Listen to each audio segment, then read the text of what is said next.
नमस्कार, आप देख रहे हैं पंचतत्व और मैं हूं आपके साथ पूजा।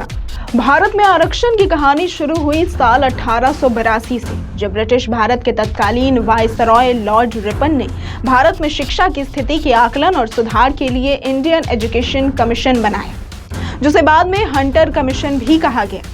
कहा जाता है कि तब समाज सुधारक ज्योतिबा फुले ने कमीशन के सामने कुछ मांगे रखी थी। उन्होंने वंचित और शोषितों के लिए मुफ्त और अनिवार्य शिक्षा के साथ नौकरियों में आरक्षण की मांग की। दरअसल फुले चाहते थे कि स्कूलों में शिक्षकों का चयन पिछड़ी जातियों से भी किया जाए। ऐसा देश में पहली बार था जब किसी ने जाति आधारित आरक्षण की मांग की थी, जिसके बाद 1891 में सरकारी नौकरियों में आरक्षण की मांग उठने लगी थी।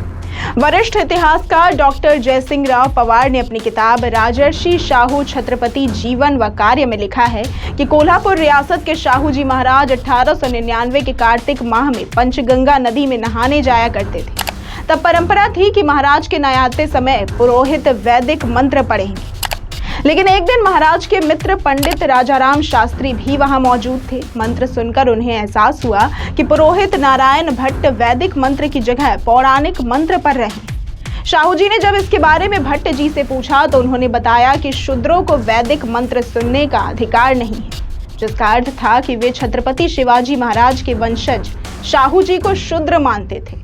तब शाहू जी महाराज को एहसास हुआ कि जब क्षत्रिय कुल वतन से हिंदू पदपथ शाह की उपाधि धारण करने वाले राजवंश के साथ ऐसा हो सकता है, तो सामान्य वर्ग की क्या दशा हो रही होगी। तब शाहू जी महाराज ने मुंबई के गवर्नर को पत्र लिखकर कहा कि न्याय का शासन स्थापित करने के लिए आरक्षण जरूरी है। ऊंचे पदों पर बैठे उच्च जाति के कर्मचारी पिछड़े तबके या गैर ब्राह्मणों की बेहतरी के लिए बनाए जाने वाली नीतियों को ठीक से लागू नहीं होने देते हैं। इसके बाद 26 जुलाई 1902 को उन्होंने कोल्हापुर रियासत में पिछड़ा वर्ग के लिए 50% आरक्षण लागू किया। आदेश था कि ब्राह्मण, प्रभु कायस्थ, शेणवी और पारसी को छोड़कर सभी समुदाय पिछड़ा वर्ग में शामिल होंगे। कहा जाता है कि शाहू जी महाराज ने 1894 में जब गद्दी संभाली तो प्रशासन के 71 पदों में से 60 पर ब्राह्मण अधिकारी तैनात थे, लेकिन आरक्षण लागू करने के बाद 1922 में प्रशासन के 85 पदों में से 59 पदों पर गैर ब्राह्मण अधिकारी नियुक्त थे।